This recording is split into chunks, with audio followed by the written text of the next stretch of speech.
Hi, I'm Greg Galitzin, the Group Editorial Director of TMC. Today I'm speaking with Rich Tirani, the President of TMC. Rich, how are you? Great, how are you? Good, thanks. Today we're speaking about building online communities. And we're going to focus today on the subject of the evolution of targeted content a little bit. So it's a well-known fact that over the course of time, content delivery, the way people get their news has evolved. People used to go to the town square and be a town crier standing on a soapbox, just basically reading the news of the day or whatever the king wanted people to hear. Then, newspapers evolved and other methods of communication evolved. How do you see the evolution of content, specifically perhaps targeted content, and what role does the internet play in that? Well, you bring up a good point. From the town crier, we went to newspapers, and then that allowed us to have targeted community news. So you had the town crier in the village, and then you had the newspaper, which was in the village, and then that expanded into newspaper, which was the city, and then some newspapers target states. And from there, we went into publications that targeted topics. So whether it's the latest news, something like a Time magazine, or a specific industry, whether it's fishing or boating or cars or whatever industry or habits that someone has or hobbies that someone has, and they go out and subscribe or purchase magazines in those subject areas. And so that was, I guess, phase one of how content was disseminated. It was micro-focused or focused, depending on how big the content area was, and that's what we had before the internet. Now that we've migrated to the web, we found that the business models that were fairly successful in the past, which would be, let's say, newspapers and magazines and things like that, have become less successful. And so the question becomes, what is the successful model for the internet to replicate the community of interest based on subject matter? And I would submit that it's building communities that are single-sponsored based on topical or subject area. Okay, so you take the internet, which is a really broad, perhaps the most broad medium that's existed in history in terms of disseminating information, and you slice it up into these really narrow, targeted areas. You call them communities. What's an example of a very targeted community that perhaps you can share? Well, if we were to go back to the fishing example that I mentioned, there you could see a fly fishing community, you could see a community just on rods, on reels, communities based on bass fishing, communities on boats that are optimized for fishing, and even that could be subdivided into communities on saltwater and freshwater, murky water. I mean, it's limitless, and the internet, because of its distribution mechanism, allows you to access people globally relatively cheaply by building communities that cater to their news or cater to their news needs. And that's a second part to this, is that there are different types of communities, and the kind that TMC currently specializes in is in the B2B space, but we're not necessarily limited to that. But wherever there's an industry that happens to have news, you can build a news-driven community that will attract targeted people that are looking to purchase products in that space. Okay, so people would go online and using their search engine of choice, they would search for a particular news on a topic, and they would be funneled essentially to a specific community of interest, the one that probably ranks the highest based on either the most news or the most targeted news or the best quality. And that's just part of it. I mean, the viral nature of communities that are content-driven is tremendous. And whether it's we all have seen the viral nature of videos. We've seen the viral nature of articles that we forward or we receive as forwards from our friends or those colleagues that we have that are in the same industry as us. So really there's a viral nature to this that is lost as well. It's important to point that out, that community building online has much more power than the community building of, let's say, the magazine of 10 years ago, where the magazine didn't exist online and I physically had to hand the article to you. Now I can just send an article to you, or I could email it to you, or I could Twitter it to you, or I could post it to my Facebook page, sure, etc. And you could share with lots of people at once as well. And so the pass along concept of magazines is actually expanded to, again, limitless number of people. Well, sure, and then we've got services like in the tech space, there's TechMeme, MEME, that allow you to post if you like an article, and that article generally will have a high rank, and the members of that site will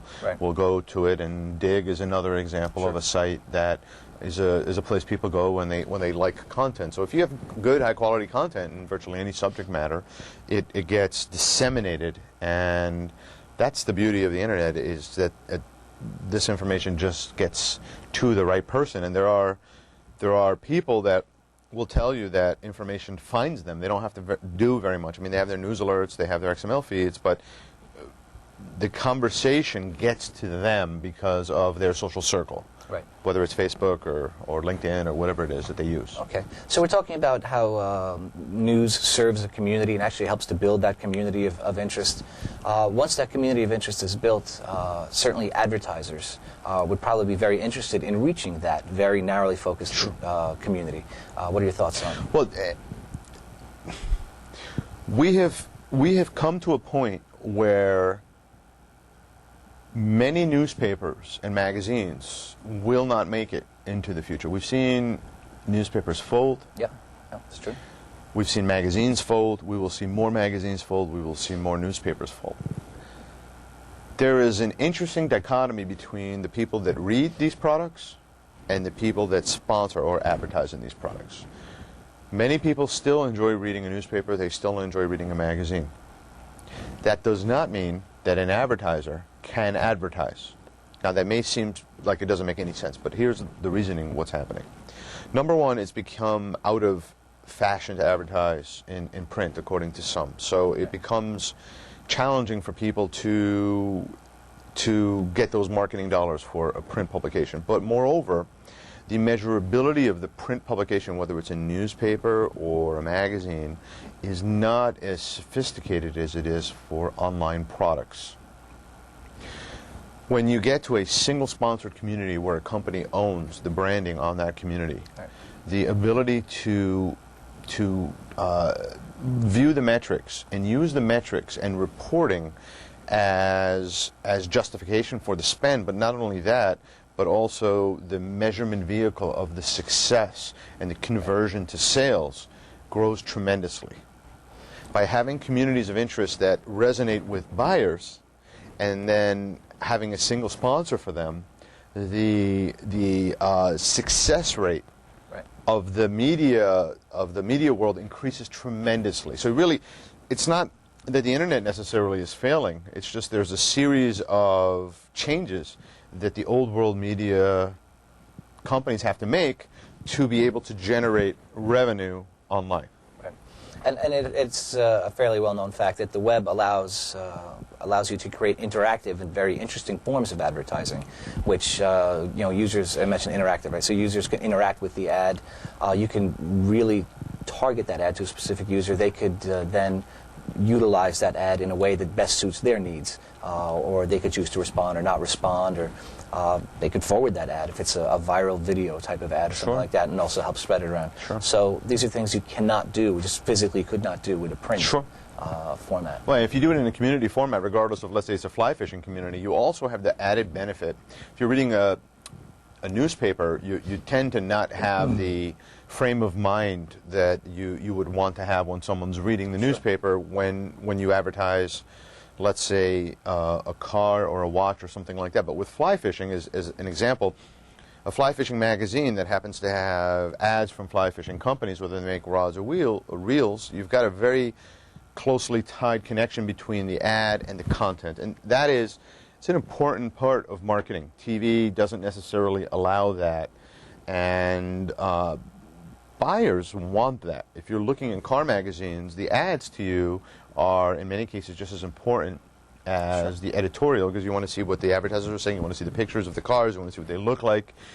That model needs to transcend or to be emulated online, and I believe that targeted community building, news-generated communities based on topical areas sponsored by one company each, are the exact future direction of online marketing. And we've geared up technology for a decade to optimize these technologies for search engines, for users, and so that's been our goal for a number of years, to build communities that not only are something that vendors or advertisers can justify spending money on, but also something that makes it infinitely easier for readers to find, bookmark, save, and return to.